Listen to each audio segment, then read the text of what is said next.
Hello, I am author Eileen Schnabel, author of the Kep Westgard Time Travel to the American Revolution series, and today we're going to talk about the infamous, notorious stench at General Burgoyne's camp in 1777 at the Battle of Saratoga, between the battles of Saratoga.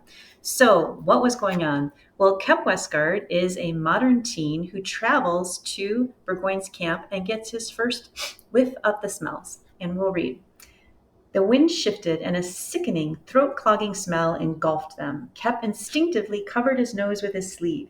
Back home, last winter, there had been a dead mouse in the wall. The smell of that tiny rotting corpse had made them light candles and open windows in the dead of January. The nauseating fumes Kep smelled now were nothing he could have imagined. So now this British officer sees him like with his nose in his sleeve and says, "That is the smell of 1,000 loyal soldiers lying dead in the ground. When your heart bleeds for rebel spy families, remember this," snapped Captain Parr. "We must destroy every rebel and every rebel snitch." So what is going on?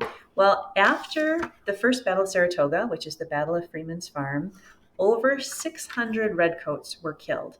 And not out of disrespect, but for limited resources. They didn't have proper burial teams, and they were exhausted and they didn't have a lot of time. Most of these redcoats were buried very shallowly. Okay, it just gets worse because the smell then of the decomposing flesh is attracting a lot of wolves who would come at night. Many people wrote about hearing the sounds of the wolves coming and howling at night, and they would dig up the bodies, and let's just say it, they were going there to eat the human flesh, which meant there was even some were not even covered by morning at all with any kind of dirt, and the smell was just absolutely, as they said, notorious stench that was almost something you couldn't survive in. So imagine living in that kind of smell. At this point, morale was at an all-time low at Burgoyne's camp, and that may have played a factor. So anyway, that is a little bit of history. I wrote the story about the mouse in the wall for